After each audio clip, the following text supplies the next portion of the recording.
Alors l'instrument que vous venez d'entendre s'appelle Algoza. C'est un instrument qu'on retrouve dans la vallée de l'Indus, donc entre le Pakistan et le nord-ouest de l'Inde. On le retrouve dans les régions du Pendjab, du Sindh et aussi dans l'état indien du Rajasthan. Alors, qu'est-ce que ça veut dire Algoza? Ça veut dire à deux, double, la paire. Donc il porte bien son nom puisque c'est une flûte double. Et chacune des flûtes a un rôle bien précis. La grande flûte a un rôle de bourdon, de note continue, et cette note continue va soutenir la mélodie qui sera jouée par la plus petite flûte.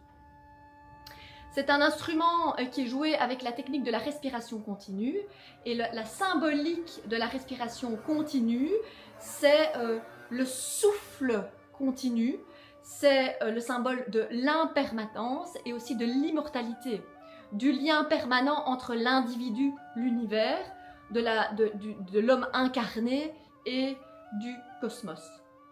C'est un instrument qui est joué dans la musique folklorique et qui est encore très présent dans les traditions actuelles. Ça peut accompagner le chant, les récits populaires, les mariages, les processions. C'est aussi un instrument pastoral qui est encore utilisé aussi dans les rassemblements de bergers.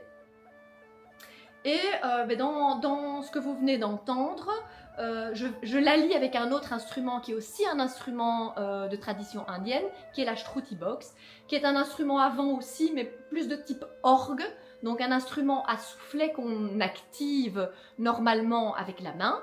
Ici, dans ce cas-ci, on arrive à l'activer avec le pied, ce qui me permet de faire deux choses en même temps.